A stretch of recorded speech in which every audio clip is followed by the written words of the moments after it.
یہ ایک سردیوں کی حسین صبح تھی۔ گٹو ایک 10 سالہ ننھا لڑکا اپنے گرم کمبل میں لپٹا ہوا تھا۔ اس کے گاؤں میں برف کی سفید چادر ہر طرف پھیلی ہوئی تھی۔ کھڑکی سے باہر برف کے نرم گالے گر رہے تھے اور وہ خوشی سے انہیں دیکھ رہا تھا۔ گٹو نے کہا، کتنی خوبصورت صبح ہے، اور جلدی بستر سے اٹھ گیا۔ وہ اپنی جیکٹ، اونی ٹوپی اور دستانے پہن کر باہر جانے کے لیے تیار ہو گیا۔ اس کے ذہن میں ایک ہی خیال تھا کہ آج کا دن ایک خاص مہم کے لیے بہترین دن ہے۔ گٹو نے اپنے چھوٹے بیگ میں کچھ کھانے پینے کی چیزیں ڈالیں اور گھر سے باہر نکل پڑا۔ راستے میں وہ اپنے دوستوں کو الوداع کہتا گیا۔ گاؤں کی برفیلی گلیاں اسے بالکل جادوئی لگ رہی تھیں۔ ہر طرف سکون تھا، صرف اس کے قدموں کی آواز برف پر سنائی دے رہی تھی۔ گٹو کے دل میں جوش تھا۔ اس نے خود سے کہا، یہ سفر مجھے ہمیشہ یاد رہے گا۔ گٹو ایک برفانی جنگل سے گزرا جہاں درخت برف سے ڈھکے ہوئے تھے۔ سورج کی کرنیں برف کے درمیان سے چھن رہی تھیں اور ماحول کسی کہانی کی دنیا جیسا لگ رہا تھا۔ اچانک گٹو نے ایک ہرن کو دیکھا جو زخمی تھا۔ اس کا دل پسیج گیا۔ اس نے کہا، مجھے اس کی مدد کرنی چاہیے، اور جلدی سے ہرن کے پاس پہنچا۔ وہ اسے تسلی دینے لگا اور اس کے زخم کو صاف کیا۔ جنگل کے بعد گٹو ایک برفیلے پہاڑ کی طرف بڑھا۔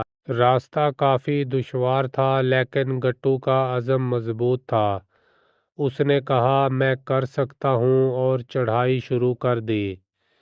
برفانی ہوا اس کے چہرے پر تیزی سے لگ رہی تھی، لیکن وہ ہار ماننے والوں میں سے نہیں تھا۔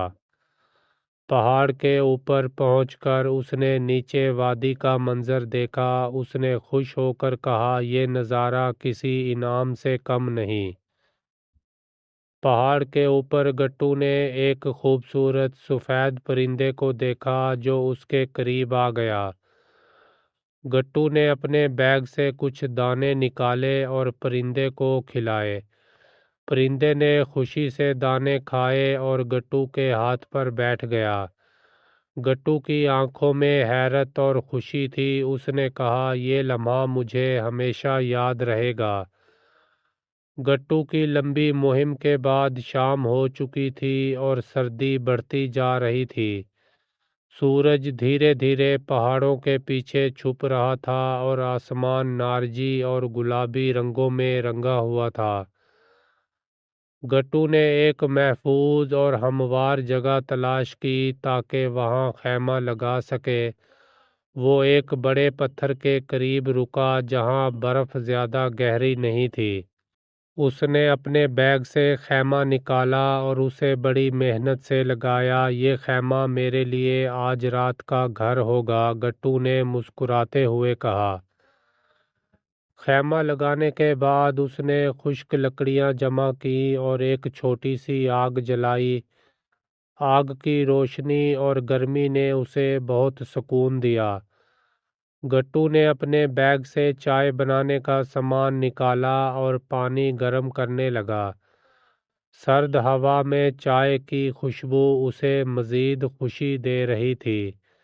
چائے پیتے ہوئے گٹو نے آسمان کی طرف دیکھا۔ تارے ایک ایک کر کے نمودار ہو رہے تھے اور پورا آسمان جھلملاتے ستاروں سے بھر چکا تھا۔ گٹو نے دل ہی دل میں کہا، یہ کائنات کتنی خوبصورت ہے، یہاں سکون اور خوشی ہے جو میں نے پہلے کبھی محسوس نہیں کی تھی۔ رات کے وقت گٹو خیمے سے باہر نکلا۔ سردی بہت زیادہ تھی، لیکن برف کے اوپر لیٹ کر آسمان کے ستارے دیکھنے کا تجربہ اسے کہیں زیادہ دلکش لگا۔ ہر طرف مکمل خاموشی تھی، صرف دور کہیں سے ہوا کی سرگوشی سنائی دے رہی تھی۔ گٹو نے اپنی جیکٹ کو مزید مضبوطی سے لپیٹا اور ستاروں کی گنتی کرنے لگا۔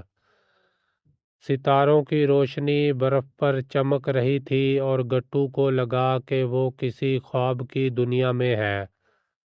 وہ دل ہی دل میں سوچنے لگا کہ انسان کو قدرت کے ان لمحات کی قدر کرنی چاہیے۔ کچھ دیر بعد وہ خیمے میں واپس آیا اور گرم کمبل میں لپٹ کر سو گیا۔ اگلی صبح گٹو نے خیمہ لپیٹ کر اپنا سفر دوبارہ شروع کیا۔ آسمان صاف تھا لیکن کچھ دیر بعد موسم بدلنے لگا۔ ہوا تیز ہو گئی اور برفانی طوفان نے گٹو کو گھیر لیا۔ ہر طرف برف ہی برف تھی اور کچھ بھی صاف نظر نہیں آ رہا تھا۔ گٹو نے اپنی جیکٹ کو مزید مضبوطی سے بند کیا اور اپنے آپ سے کہا، مجھے ہمت نہیں ہارنی چاہیے۔ برفانی طوفان میں چلنا بہت مشکل تھا۔ تیز ہوا اور برف کے گولے اس کے چہرے پر لگ رہے تھے۔ گٹو نے اپنی چھڑی کا سہارا لیا اور آہستہ آہستہ آگے بڑھتا رہا۔ وہ اپنے آس پاس کوئی محفوظ جگہ تلاش کر رہا تھا جہاں وہ رک سکے۔ یہ طوفان زیادہ دیر نہیں چلے گا، مجھے بس تھوڑی دیر کے لیے پناہ لینی ہے، گٹو نے دل میں سوچا۔ کچھ دیر بعد اسے ایک غار نظر آئی۔ وہ تیزی سے اس کی طرف بڑھا اور اندر داخل ہو گیا۔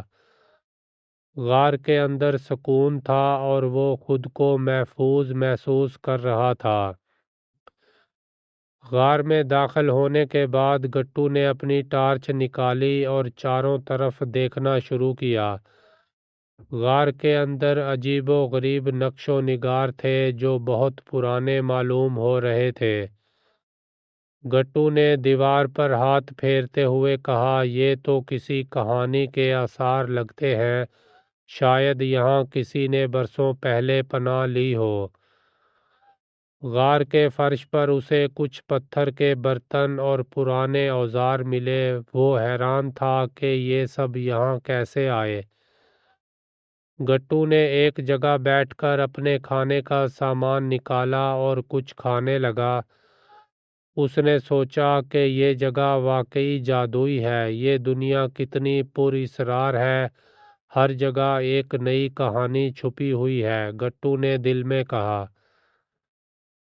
رات غار میں گزارنے کے بعد گٹو نے صبح ہوتے ہی باہر نکلنے کا فیصلہ کیا۔ طوفان ختم ہو چکا تھا اور آسمان صاف تھا۔ سورج کی کرنیں برف پر پڑ رہی تھیں جس سے ہر چیز سنہری نظر آ رہی تھی۔ گٹو نے باہر نکل کر گہری سانس لی اور کہا، یہ منظر تو خواب جیسا ہے۔ وہ برف پر چلتے ہوئے کالا بازیاں کھانے لگا اور خوشی سے گانے لگا۔ برف کے درمیان اس کی آواز گونج رہی تھی اور وہ خود کو آزاد محسوس کر رہا تھا۔ گٹو نے سفر جاری رکھا اور ایک خوبصورت برفانی جھیل تک پہنچا۔ جھیل کا پانی اتنا صاف تھا کہ اس میں پہاڑ اور آسمان کا عکس نظر آ رہا تھا۔ گٹو جھیل کے کنارے بیٹھ گیا اور اپنی تصویر پانی میں دیکھنے لگا۔ وہ سوچنے لگا کہ یہ جگہ کتنی سکون بخش ہے۔ یہ جھیل واقعی قدرت کا شاہکار ہے، گٹو نے کہا۔ اس نے کچھ دیر یہاں وقت گزارا اور اپنی مہم کی یادیں تازہ کیں۔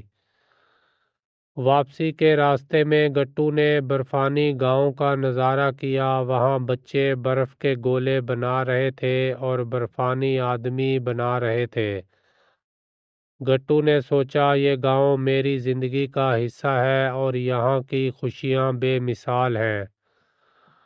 گاؤں پہنچتے ہی گٹو کے دوست اسے دیکھ کر خوش ہو گئے۔ سب نے اسے گلے لگایا اور آگ کے پاس بیٹھ کر اس کی کہانیاں سننے لگے۔ گٹو نے اپنی مہم کی تمام تفصیلات شیئر کیں اور سب نے کہا، تم واقعی بہادر ہو۔ گھر پہنچ کر گٹو نے اپنی ماں کو سب کچھ بتایا۔ ماں نے اسے گلے لگایا اور کہا، مجھے تم پر فخر ہے، لیکن آئندہ احتیاط کرنا۔ ماں نے اسے گرم کھانا کھلایا اور کہا، تمہاری کہانیاں سن کر میرا دل خوش ہو گیا۔ رات کو گٹو اپنے بستر پر لیٹ کر سوچنے لگا، یہ سفر میری زندگی کا سب سے خوبصورت تجربہ تھا۔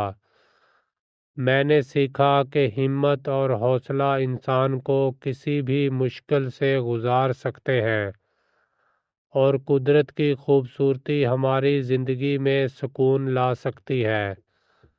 اس نے دل ہی دل میں شکر ادا کیا اور میٹھی نیند سو گیا۔ یہ کہانی ہمیں سکھاتی ہے کہ ہمت اور حوصلہ ہمیں کسی بھی مشکل سے گزارنے کی طاقت دیتا ہے، اور قدرت کی خوبصورتی ہماری زندگی میں سکون اور خوشی لا سکتی ہے۔